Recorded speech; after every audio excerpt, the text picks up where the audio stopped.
Good morning, Richard and Jim. Good to see you this morning. You are our two early birds. Well, sort of early. I hope you are having a great week. I know we are, as soon as this is over, probably halfway through. Jim, I see that both of you are in Georgia. So yeah, by the time we get through this, you will be halfway through the day. Hello, Alyssa. Good to see you. Always good to see people back. For Jim and Richard, I'm not sure. I don't believe you are required, Alyssa. I don't believe you're required to have live CEUs. But for Jim and Richard, we will be doing a 5-hour live ethics workshop marathon, whatever you want to call it, the first week in July. So I know in Georgia, you are one of the states that is required to have your ethics live, which I'm not really sure why, but okay, whatever. The board is what the board is. So do be aware of that, and please let your colleagues know if they need those live ethics hours. And I generally will do another extended workshop on a Saturday in June or July in order to help people who are in Alabama get the live hours they need. That one won't be on ethics. It'll be on something else. But the goal is to try to help people who are in crunch time. So if any of you are in Alabama, please let me know if there are topics you are interested in, and I will try to attend to those quickly. Hello, Elako. Hello, Leanne, Jenna, Barbara, Dawit, Brittany. Great to see you all. Hello, Laura. Glad to see that you are back. Today should be a relatively low intensity presentation, not as heavy on all the jargony, sciencey stuff, but still a little bit. Lots of people here from Georgia today. That is great.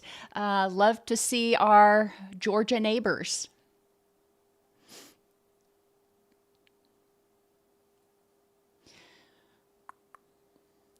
If you know of any ways that we could better reach out and better be of service to people in Georgia or Alabama or Arizona, please let us know. We are always looking for ways to let people know that we exist. That being said, it is now time to get started. So let's go ahead because we got a fair amount to cover. I'd like to welcome everybody to today's presentation on nourishing mental health, the importance of nutrition in whole person care. I'm your host, Dr. Dawn-Elise Snipes. This presentation is to educate social workers and counselors about the interaction between nutrition and cognitive and mental health. Any dietary changes should always be undertaken under the supervision of your physician or a registered dietitian. What do addiction, anxiety, depression, eating disorders, and brain fog all have in common? I'll give you a big hint. It could be poor nutrition. Last week, we talked a lot about the gut microbiome, which is where what we eat is broken down into its component parts so our body can make whatever it needs to, hormones, neurotransmitters, tissues, etc. Today, we're talking about the inputs and why that is important. We're going to explain why nutrition is essential to mental and physical health, define macronutrients and their importance, identify nutrient deficiencies correlated with symptoms that we often see in people who have anxiety, depression, and cognitive decline, including inflammation, anxiety, depression, impulsivity, and circadian disruptions. And we will finish by describing a diet that supports mental health.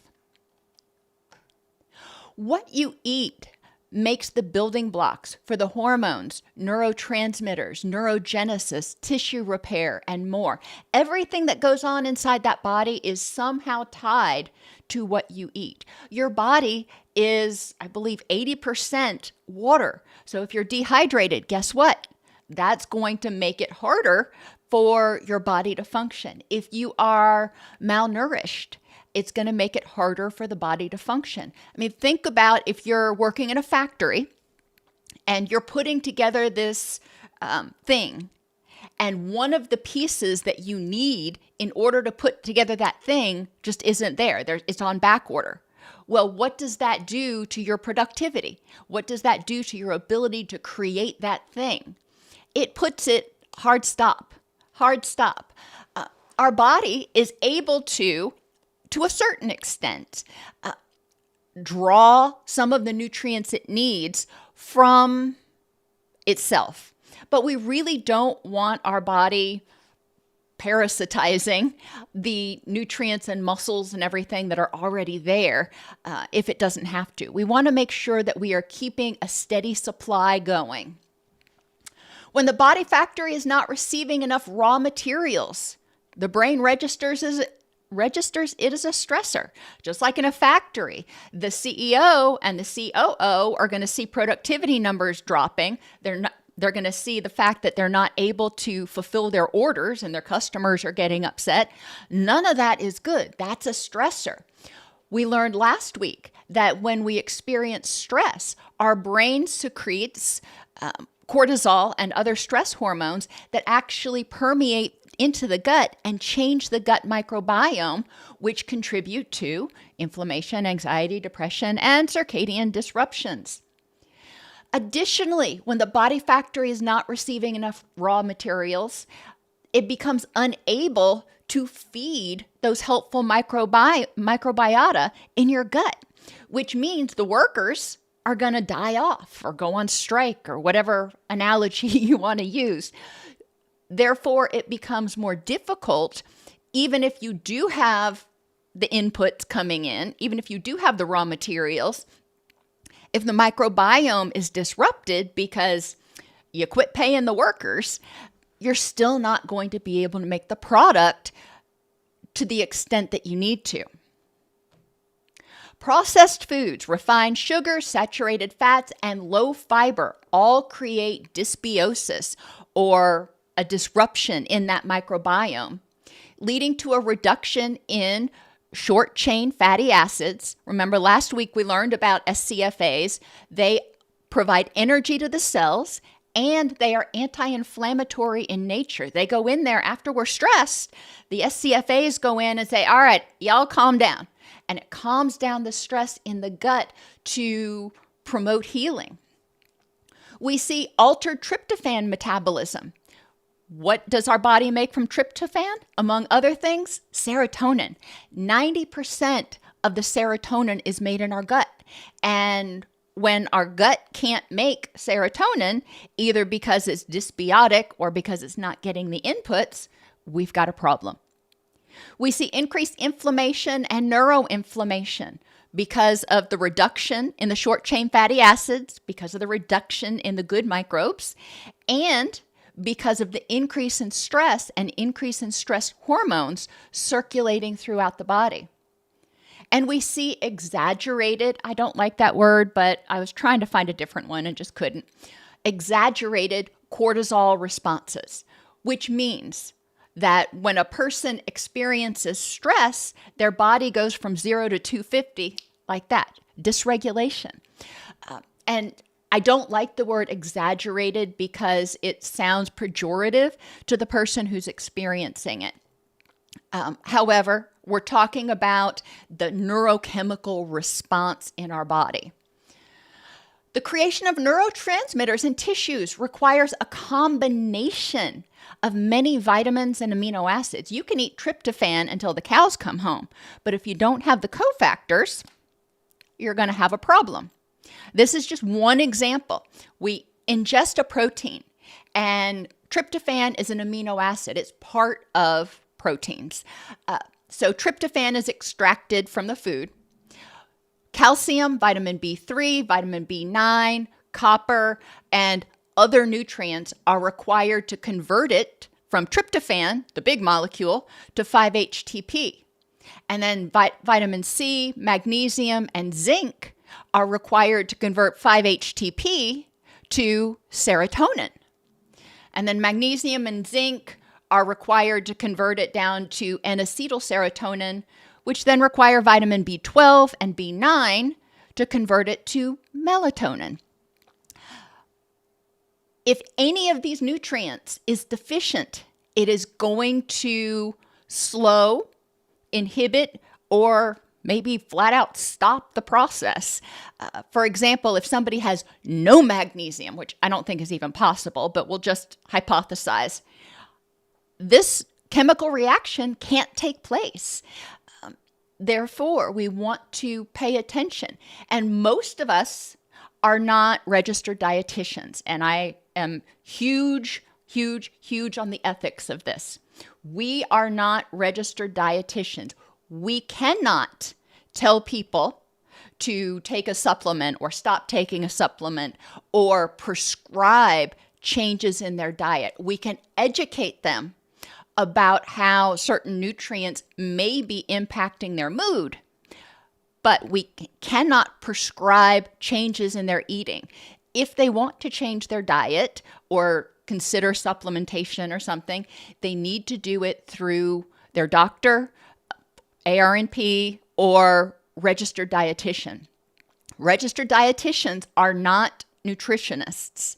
In most states, nutritionists are licensed or certified, but registered dietitians are the only ones who can actually make nutrition prescriptions, treatment plans for nutritional changes. It's extremely important that we're aware of this because too many wellness coaches and fitness coaches and whatever coaches start trying to recommend take this supplement or that supplement or try this. We even see it online, on TV, where we are bombarded with ads that say, hey, you can't sleep. Why don't you take this over-the-counter supplement? Well, why aren't you sleeping? Is it because you're deficient in that mineral or vitamin, or is it something else? Nutrient deficiencies bidirectionally impact the brain and neurotransmitter synthesis. When you have a deficiency, then the brain is not going to function as well. Neurotransmitters are not going to function as well, which is going to trigger the stress response, and it's going to alter what the person eats and what nutrients the person needs. Deficiencies in iron, iodine, folate, vitamin B12, omega-3 fatty acids, magnesium, calcium, and vitamin D are particularly implicated in impaired cognition, mood regulation, impulse control, and sleep. Now, I will tell you throughout this presentation, we're going to talk about a lot of nutrients, and I don't expect you to know all the nitty-gritty of the different nutrients. What I want you to get is the meta concept of how powerful each of these nutrients is and how problematic that either a deficiency or an excess of these nutrients can be in terms of contributing to symptoms that our patients are experiencing. More is not always better, and a lot of times it's much worse. Like everything else in our body, it seems, it's the Goldilocks principle. Too little is bad, too much is bad. You need to find what is just right for that person. And what is just right for that person depends on what they normally eat, what other health conditions they may have going on, their age. There's a lot of things. So we are not educated enough in that area to make prescriptions. We cannot do that, but we can help educate people that megadosing on supplements is dangerous, and you're going to learn why in the next few slides. Vitamins and minerals work in cooperative and sometimes a competitive fashion. When you have some nutrients together, they will synergize each other and they'll work better. When you have other nutrients together, it's called competitive inhibition. We're going to talk about that, but they can cancel each other out, basically. So we don't want to throw the system out of balance. Additionally, megadosing, And I've been reading a lot of articles lately on people who are megadosing and overdosing, if you will, on turmeric, which, especially when it's combined with black pepper, has been associated with multiple cases of liver and kidney damage. Even things like turmeric, which is a spice, when taken in excess, can overwhelm the body, overwhelm the parts of the body that are responsible for helping get rid of toxins and excess and waste, and can cause damage. When the body's unable to clear it quickly enough, it can build up and cause neurotoxicity. This can also happen, and this is a big misconception. B vitamins, they're water soluble. You take too much, you'll just pee it out. Well, yes and no. You actually can take so much that you can't excrete it quickly enough before it starts causing neurological problems. Now, once it gets out of your system, a lot of times those symptoms will remediate. But it is important to recognize that you can develop toxic levels of water-soluble vitamins and minerals, including your B vitamins, vitamin C. When people take a supplement, they introduce a much larger amount of a nutrient than normal. And y'all know I love cooking. The best analogy I can make here is it's like making spaghetti sauce, just a regular pot of spaghetti sauce, and putting a half a cup of garlic, powdered garlic, into the spaghetti sauce. You wouldn't be able to taste anything but the garlic. It would overpower everything else. And that's what we're doing when we start taking megadoses of many supplements. It overpowers other nutrients that are trying to do their job, and it gets in their way. It's important to recognize that, and remember, I know I've said it a couple times already, and I'm going to say it a couple more. Deficiency and excess produce overlapping neuropsychiatric symptoms. Deficiency of some nutrients can cause anxiety and irritability, and excess of those same nutrients can cause anxiety and irritability. Some nutrients, it's just when you're deficient, it causes that problem, but there are other issues. Just keep going back to that garlic. If I add excess of this nutrient, what is it overpowering that I actually need? Because I like in my spaghetti sauce, I like tasting the oregano and the basil. I don't want to just taste garlic. With all that being said, some people may say, well, can I eat can I exceed the upper limit? Can I get toxic levels of nutrients in my body with my diet? According to the research, it is nearly impossible to exceed the tolerable upper limit for most nutrients from natural food alone, because our body has processes in place to clear all that out. And the amount of copper, for example, you get from eating cashews, even if you eat a whole bunch of cashews, is generally nowhere near the amount of copper that you're getting if you take a supplement that has copper in it. So the body can handle small amounts, can handle small overages, but when you're flooding it is when the body starts going, I can't handle this. Supplements and enriched foods, they're megadoses. And I think it's important that we remember enriched foods. When I was growing up, that was when they introduced Total, because apparently all Americans were failing to get their recommended daily allowance of particular nutrients. So they introduced a cereal that had been enriched with 100% of your required daily allowance of like 15 different vitamins and minerals. Well, that's all well and good, but then you have people eating that and generally eating more than one serving of that, because one serving was only like 3/4 of a cup. So they were eating multiple servings of that at a sitting, plus taking a multivitamin. When foods are enriched It's not like they're grown in healthier soil and they have more bioavailable. No. What they've done is crush up vitamins or create liquid vitamins and spray it on or add it to the flour or whatever. All you're doing when you eat enriched foods is you're eating a palatable vitamin. Supplements and enriched foods bypass what they call the food matrix. In whole foods, fruits, vegetables, whole grains, etc., nutrients in the food are bound within complex structures that slow absorption. Protein, fat, fiber, all of those help slow absorption. They're also in certain ratios that compete a little bit in order to get to the receptors or wherever they need to go. And that helps keep you from getting too much of something.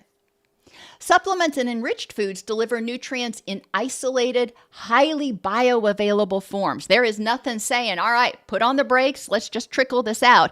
It's just dumping a big old bucket of it in, if you will.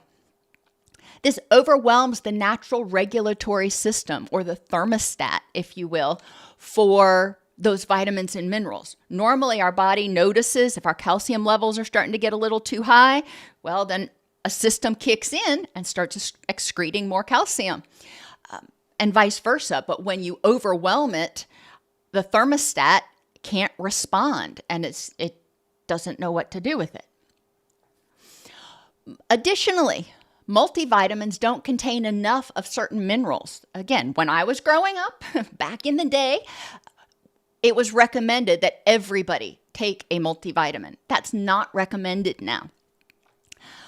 Multivitamins are just another way of bypassing that food matrix and can lead to excesses of certain nutrients while still not giving enough of other nutrients. Multivitamins don't contain enough of certain minerals, and even when they do contain adequate amounts of other nutrients, competitive inhibition within the pill itself reduces absorption. Like calcium and magnesium, they compete. And it's not important for you as a counselor, as a social worker, a case manager, whatever your job is, to remember which ones compete. But it is important to understand that there are consequences. Additionally, when you take multivitamins, a lot of times you lose what is called in some circles the entourage effect, where certain chemicals work synergistically. Certain chemicals in food work synergistically, so they're more effective together than they are individually. In nature, many foods also engage in competitive inhibition. Pretty self-explanatory. It's when one nutrient inhibits the absorption of others. Iron is strongly inhibited by calcium. If you're taking a vitamin that's a vitamin and mineral supplement and it's got calcium and iron in the same pill, they're inhibiting each other. Most of the time, calcium's going to win, and the iron is probably not going to get absorbed. We see the same thing in meals. When people eat a high calcium meal with a high iron meal, the amount of iron that's actually absorbed significantly drops. Caffeine also inhibits iron absorption. I know you're like, okay, those are at least for me, those are two of my favorite things in the world, dairy products and coffee, and both of them inhibit iron. Who knew? Another interesting little quirk that highlights competitive inhibition is the tryptophan issue, if you will. A lot of people at holidays say, oh my gosh, when I eat turkey, the tryptophan in it makes me so sleepy. It's not actually true. In reality, there's more bioavailable tryptophan in chicken than in turkey. So if chicken doesn't make you tired, it's not the tryptophan in the turkey that's making you tired. It's probably the sugar crash from the sweet potatoes and the pecan pie that is making you sleepy. But this is an example of competitive inhibition because tryptophan is just one of many amino acids. And when we eat it, tryptophan has to compete with all of those other amino acids like tyrosine in order to get floor time, if you will. Now, I do want to briefly go over common inhibitors. This is not something you're going to be tested on. It's just so you can recognize how easily people can throw the system out of whack. And maybe consider talking to people about some of their dietary habits and encourage them to talk about it with a dietitian. For example, calcium and tannins. Tannins are chemicals that are found in coffee and tea. They can reduce iron absorption by up to 90%, especially non-hemi iron. Well, what is non-hemi iron? Hemi iron is iron you get from animal products, and that is much more bioavailable and somewhat less impacted by calcium and tannins than non-hemi iron. And that's the iron that is found in your beans, in your legumes, and other foods that are not animal-based. For your vegetarians and your vegans, this is really, really important, especially when you are talking to premenopausal females. They have a much higher need for iron than other populations. And a deficiency in iron, we know anemia.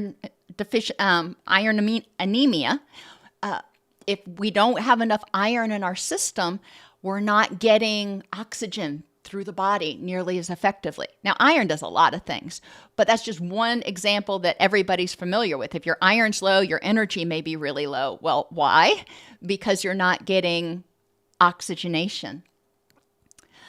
Caffeine also inhibits iron. So caffeine, calcium, and tannins. And I separated that because tannins are different than caffeine. So coffee and tea have two different aspects that can inhibit the absorption of iron. Phytates, which are found in seeds, grains, and cereals, can inhibit iron absorption. One of the things we'll talk about later that you can do to reduce the phytates is to soak your beans and your rice and your legumes before you cook them. If you can sprout them, all the better, but at least soaking them for a few hours can help reduce the concentration and make nutrients more bioavailable. Polyphenols, the colors in food. You know, the thing I'm always telling you that we really need in an anti-inflammatory diet? Well, it can inhibit the absorption of iron. Does that mean we don't eat polyphenols and we don't have to eat fruits and vegetables anymore? No, that's not what it means. But we do need to recognize that when we eat an iron-rich meal with colorful foods, some of that iron is going to be inhibited. Iron levels can vary greatly in a person, and it's one of those that can become toxic really fast, which is why, another reason why we don't encourage people to take iron supplements. We don't encourage them to take supplements. That's something they've got to talk over with their doctor. And finally, proton pump inhibitors reduce gastric acidity needed for iron solubility. Several of these, calcium, caffeine, phytates, and proton pump inhibitors, inhibit the absorption of a whole host of vitamins and minerals we're going to go through today. That's important. How many of your clients are on acid reducers? How many of your clients drink coffee or tea with their meal or right after their meal? How many of your clients are like me and tend to have dairy, cheese? We love cheese at every meal. That's an inhibitor. After menopause, women's iron requirements drop significantly, and iron supplementation is rarely recommended. Premenopause, when you're still having your menstrual cycles, some people do need additional iron supplementation. That is something that only a doctor through blood work can determine. Iodine. Iodine's one of those chemicals that helps our thyroid function. And when our thyroid isn't functioning, then we're going to start to see symptoms of hypothyroid. Used to be that people ate, especially in the US, ate plenty of iodine-enriched salt. Well, about 20 years ago, they started saying, no, don't eat iodine-enriched salt. You should eat sea salt. Well, that's fine. It has its place. But then we started seeing people start to develop iodine deficiencies, especially people who smoke cigarettes or who are deficient in iron. Another one of those buggers, goitrogens. These are chemicals in cruciferous vegetables and some polyphenols, some of your color in your foods. Cruciferous vegetables are your broccoli and your cabbage. I love broccoli and spinach. I love green leafy vegetables and green vegetables, but those can inhibit the absorption of iodine. Do we want to encourage people not to eat broccoli? Of course not. Of course not, which again is why they need to see a registered dietitian. But understanding that when we talk with them, if they're talking about feeling slow and sluggish, one of the questions we can ask is, do you eat foods that are seasoned with iodized salt, or do you use sea salt? And if they say sea salt, okay, that's one thing that we can note and encourage them to talk about with their medical team. Folate. We've heard about folate for decades in terms of how important folic acid is and folate is when women are pregnant and in child development and neurodevelopment. Well, what prevents the absorption of folate? Alcohol. How many of our clients do we know that drink alcohol, have a glass of wine or 3 with lunch and or dinner? The folate that they're consuming at those meals is not going to be absorbed nearly as well, if at all.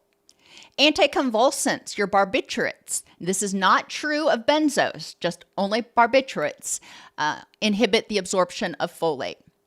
Oral contraceptives, sulfazine and you can read it, and other antibiotics inhibit the absorption of folate. Not all antibiotics, only some. And zinc competitively inhibits folate. When you're taking a lot of zinc, and a lot of the cold prevention preparations that are out there have high levels of zinc in them. If you're taking a lot of excess zinc, it could inhibit your folate. And when your folate is low, that leads to potentially higher levels of homocysteine and inflammation. Vitamin B12. People love vitamin B12. They think that the more vitamin B12 they take, the more energy they're going to have. Nuh-uh, that's not true. You can get toxic levels of vitamin B12. People who take vitamin B12 orally and or through food may have difficulty with absorption when they take it with alcohol, metformin, which is an older diabetes drug, those proton pump inhibitors, or high-dose folic acid. So B12 competes with folic acid.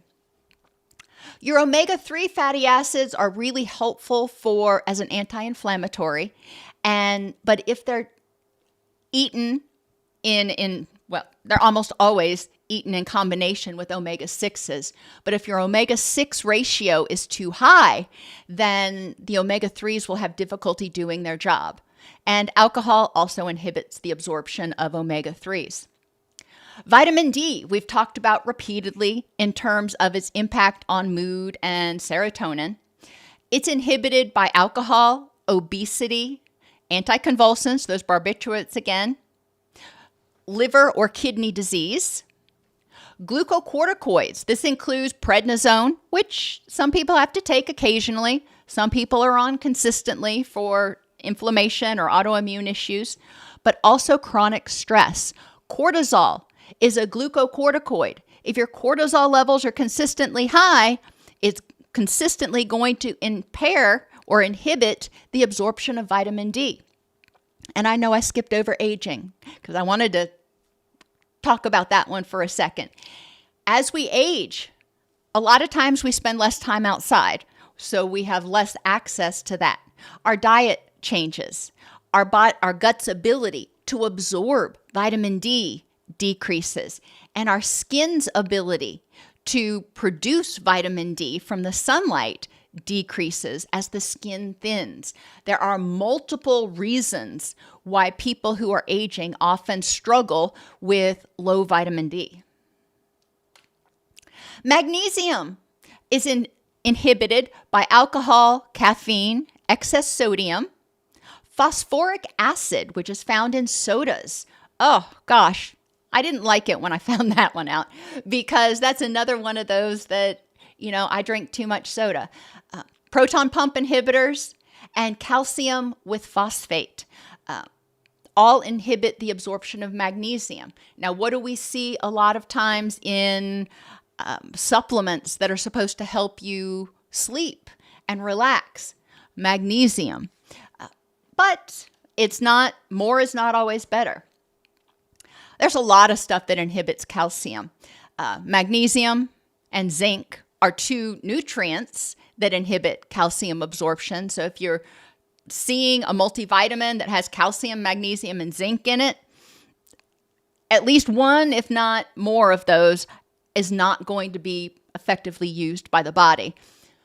Oxalates, which are chemicals in spinach, beets, and soy, among other things, bind calcium.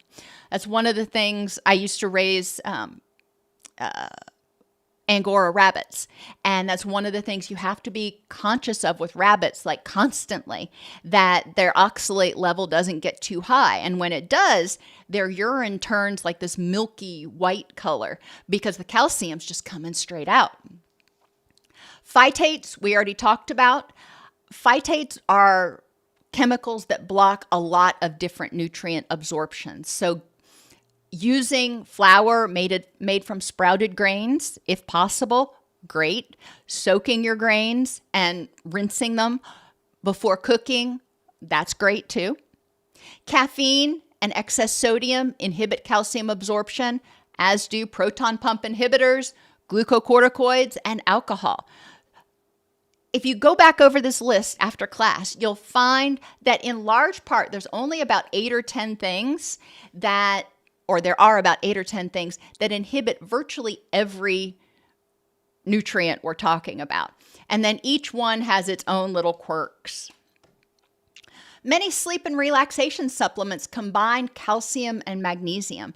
And one thing that we've started seeing a lot lately in holistic clinics is people who are trying to self-medicate and they start taking too many different things that have calcium in them and developing hypercalcemia, which causes symptoms of confusion, weakness, brain fog, irritability, shakiness. Too much can be very problematic. We also need to talk about macronutrients. We've been talking about your micronutrients, your vitamins and your minerals, things you only need a little bit of. Your macronutrients are your proteins, your carbohydrates, and your fats. Proteins are composed of amino acids that help build tissues and neurotransmitters. Deficiency is associated with depression, brain fog, and cognitive slowing. Why? Because the body's not able to make the neurotransmitters that power our mood, that power our cognition. Animal proteins, however, are high in homocysteine, which normally isn't a problem if you're not eating huge quantities of it. But if you start developing high levels of homocysteine, It can produce mood and cognitive issues, especially if folate is low. Now, back to folate. All of this just keeps going back and forth. You've got to double check.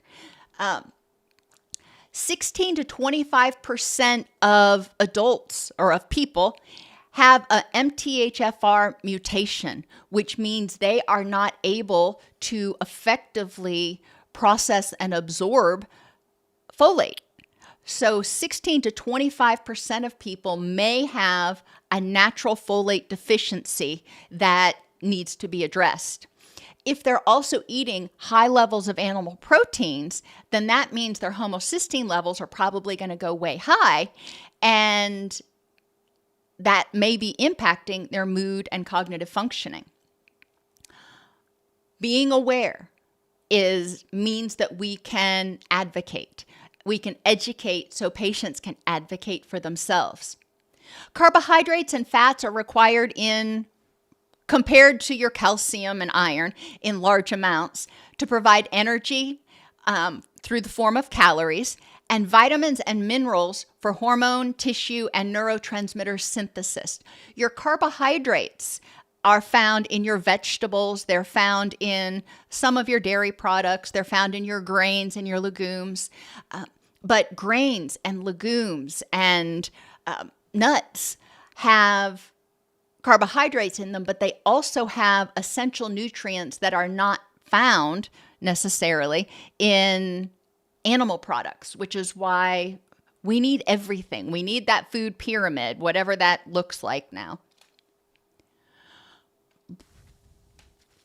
Deficiencies, and we're going to go through really quick, we're going to go through the symptoms that a lot of our patients have, whether they have anxiety, straight up anxiety, whether they have depression, whether they have depression with anxious features, whether they have trauma.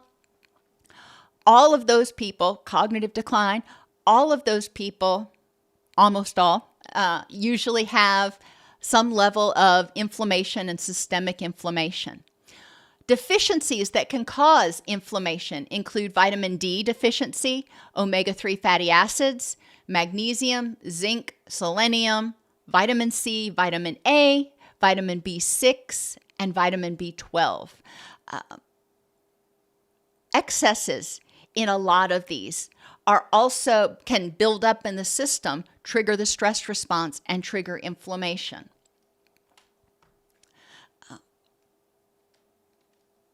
Excess omega-6s and or sugars can also contribute to inflammation.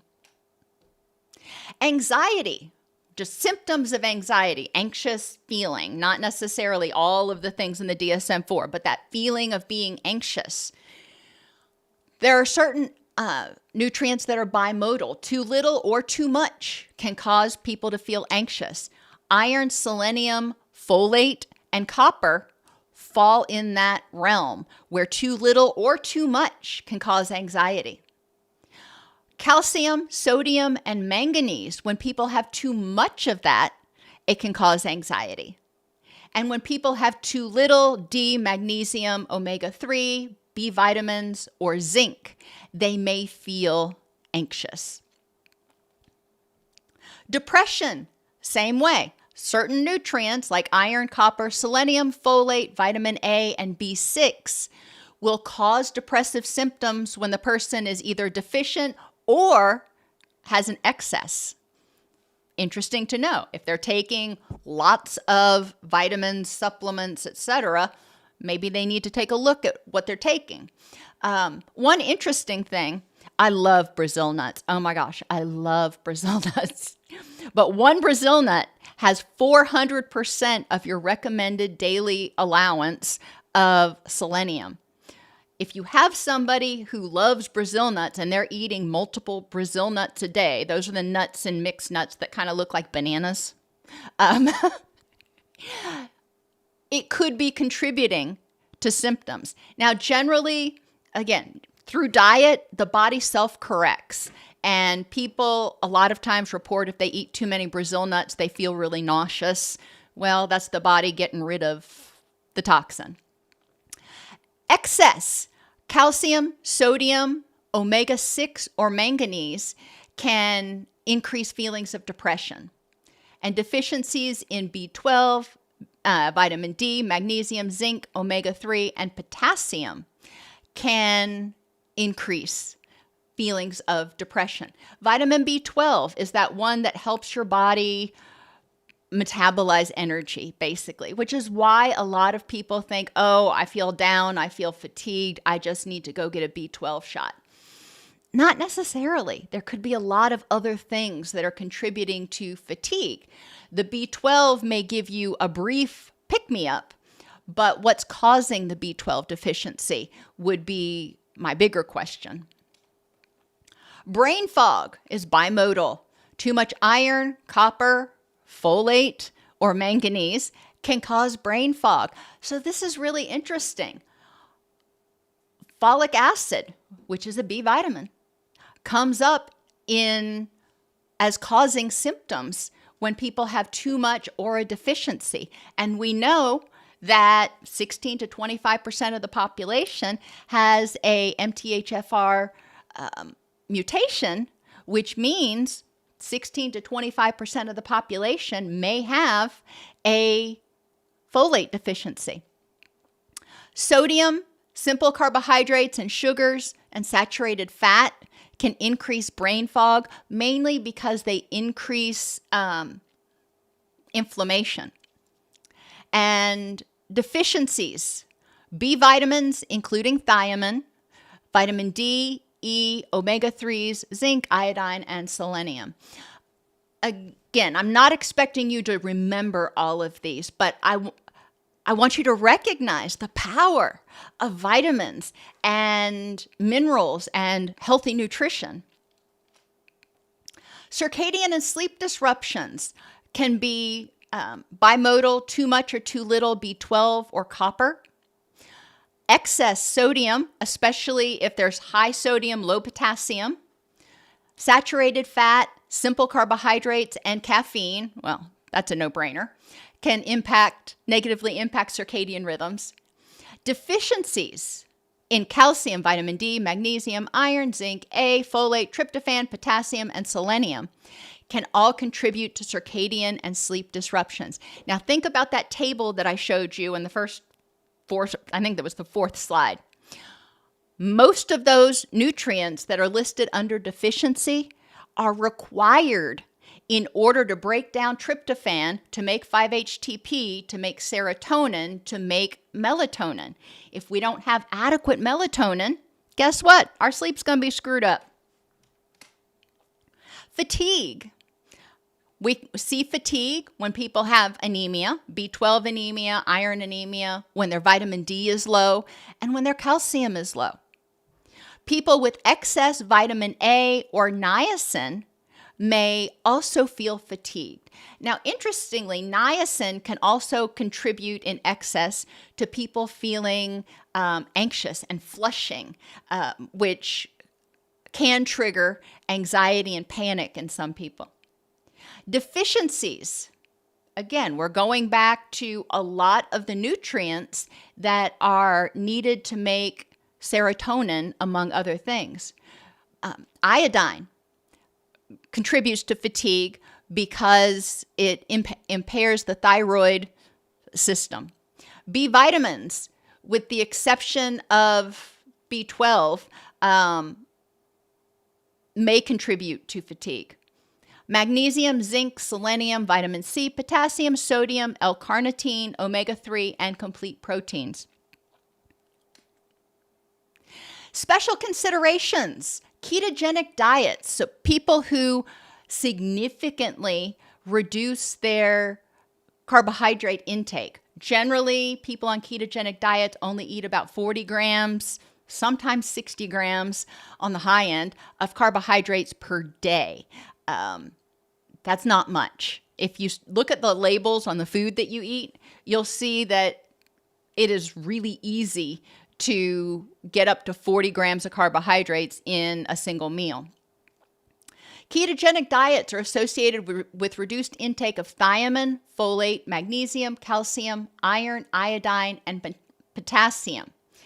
10% to 70% of reduction for people, which means a lot of people on ketogenic diets also need to be on some sort of supplement regimen to ensure that they're getting the nutrients that they need to make the neurotransmitters and the hormones and everything else. People on GLP-1 receptor agonists, like your Wegovy, their reduced caloric intake leads to insufficient micronutrient intake. If you're not eating, then you're obviously not eating a healthy diet.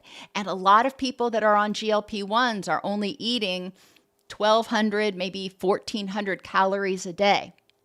Nutrient concerns identified in the research include iron, calcium, magnesium, zinc, A, D, E, K, B1, B12, and C. So a whole host of different nutrients.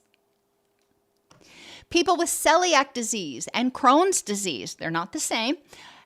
Think about how many of our clients are struggling with some sort of GI condition. When the GI is inflamed, it does not absorb nutrients well. And it changes the microbiome, which has its own issues with creating leaky gut, etc. But celiac and Crohn's disease in particular cause problems with absorption of iron, zinc, folate, B12, copper, A, E, D, and K. People who've had gastric bypass. This is not as popular as it used to be, but there are still a lot of people out there who have had gastric bypass. And a lot of times, patients that I've worked with and their families, with somebody who had gastric bypass, they report changes in mood, changes in cognition, changes in personality sometimes. When the food is bypassed from part of the gut, there's less area for absorption. If the stomach was stapled, the person is eating less, getting less micronutrients. So whether it's they're not taking in as much or less is absorbed, they're starting to experience nutrient deficiencies. Wernicke's encephalopathy or Wernicke-Korsakoff syndrome is something we typically used to only think happened to people who abused alcohol. But we've discovered it's also very common in people with anorexia, people who've had gastric bypass, people who don't get enough thiamine for one reason or another. When they develop Wernicke's encephalopathy, this is the first stage, they experience confusion, ataxia, difficulty with balance, vision changes. When it goes on, Wernicke's encephalopathy is a medical emergency. They need to get to a hospital, and generally they get IV thiamine.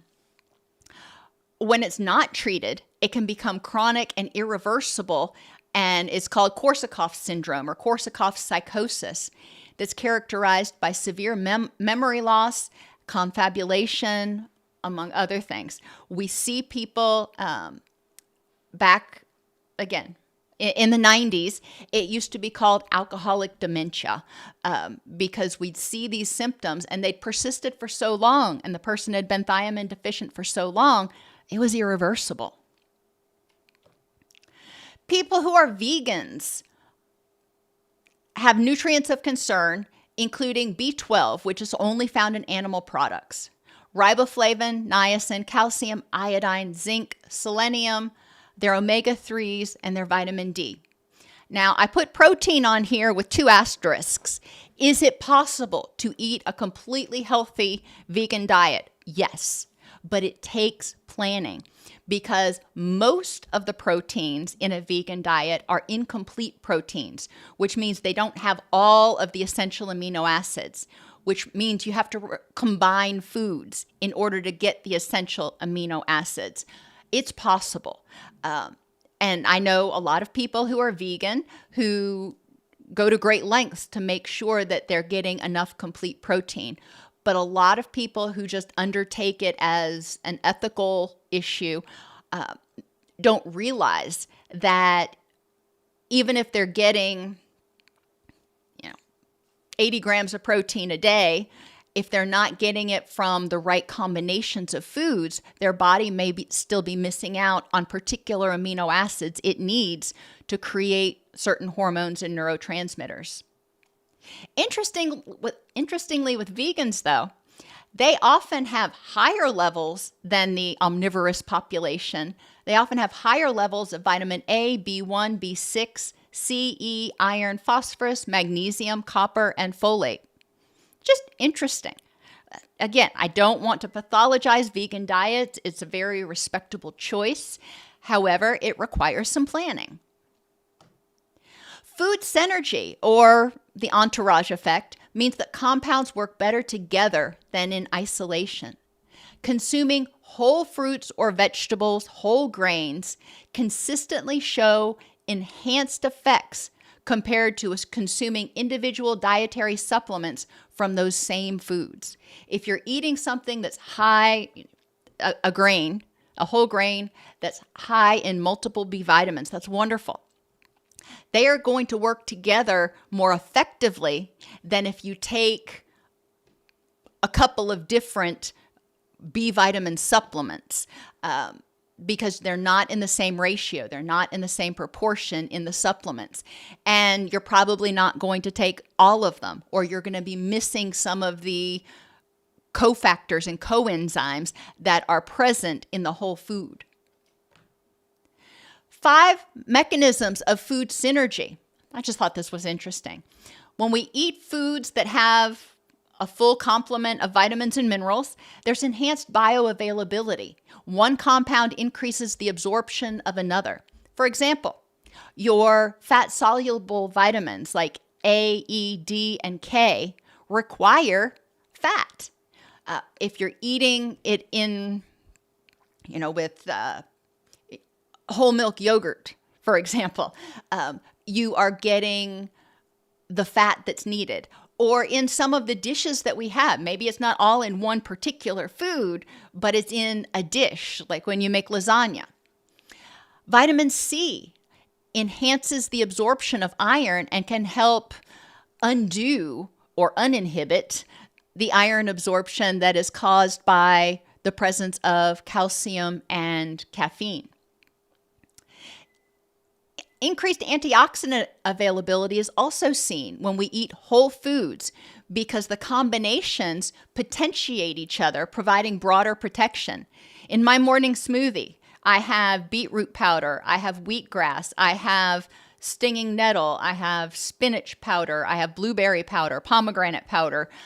I have a whole bunch of colors and they work together. So instead of having to have a tablespoon of everything, I only do a half a teaspoon of everything, but they synergize so I don't need as much and I'm still getting the same benefits. It nourishes the gut microbiome when you're eating whole foods that contain fiber and polyphenols, which synergize to promote the beneficial bacteria and short-chain fatty acids.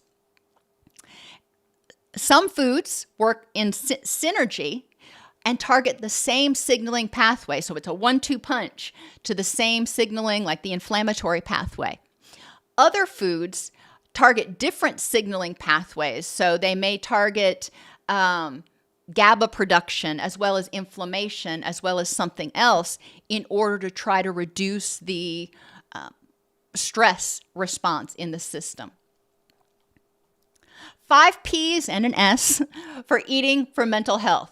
Probiotics like sauerkraut, yogurt, kefir, kimchi, kombucha, tempeh, buttermilk, natto, or natto, however you pronounce it, Parmesan and cheddar. I was like, Parmesan and cheddar? Yeah. Your hard cheeses actually do have probiotics in components to them. Probiotics are anything that's fermented. Prebiotics, these are the fibers that feed the microbes in your gut, in your biome. So prebiotics, you're feeding them with the fiber that comes from whole grains, whole fruits, and vegetables. We do need polyphenols, even though they can slightly inhibit the absorption of a lot of different nutrients. Colorful fruits and vegetables are really helpful for reducing inflammation in the system and reducing the stress response. Protein. The average person, allegedly, needs about 0.4 grams per pound of body weight. You need more if you're younger. You need more if you're highly active. But this is, a rough guideline for people. And remembering, more is not better. They found that in one study that I looked at, they evaluated, I think it was like 250 women, and found that those who had excessively high levels of protein, especially animal proteins, had those high homocysteine levels and had much more significant anxiety, depressive, and cognitive issues. Phytates. No, you don't want them in your diet. You want to get rid of them. Soaking and sprouting your beans, your legumes, your rice, and your whole grains can go a long way to reducing the phytates that are going to alter the bioavailability of your nutrients. And the S is sugar. Reduce your high glycemic foods. Sugar causes the bad bacteria to proliferate. It adds stress to the system. It increases inflammation. It's just not something that we want dominating our diet. Additional tips: add foods rich in vitamin C, like lemon juice or tomato sauce, to help your body absorb iron even in the presence of inhibitors. Eat a variety of foods across multiple meals in order to balance out what's absorbed. Something that if you have inhibitors in one meal for certain nutrients, then if you're eating different foods at the next meal, chances are you're not going to have the same level of inhibition of the same nutrients. Also know that the body's kind of smart, and it adapts and prioritizes nutrient absorption if there are deficiencies. So if, for example, calcium starts going way low, the body will adapt. Healthy eating is essential to maintaining the gut microbiome and providing your body the building blocks it needs to function. Getting nutrients from whole foods is much less risky and helps enhance their function and reduce unwanted competitive inhibition. Whole person care dictates that patients work with a multidisciplinary team that includes an MD or a registered dietitian who can identify and address deficiencies and excesses in the person's diet. Are there any questions?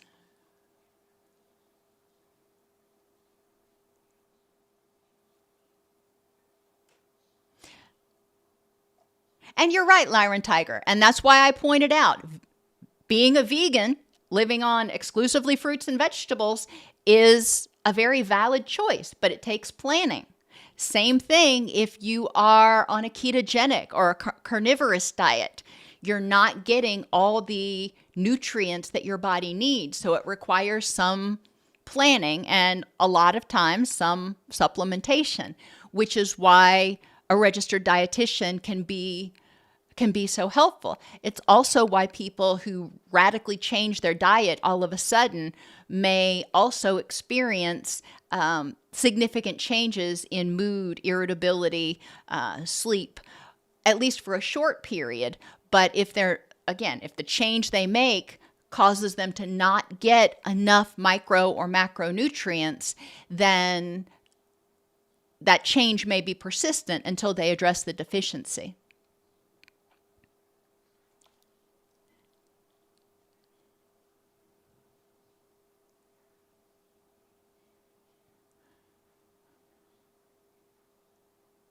Alrighty, everybody, have a wonderful rest of your day, and I will see you next week.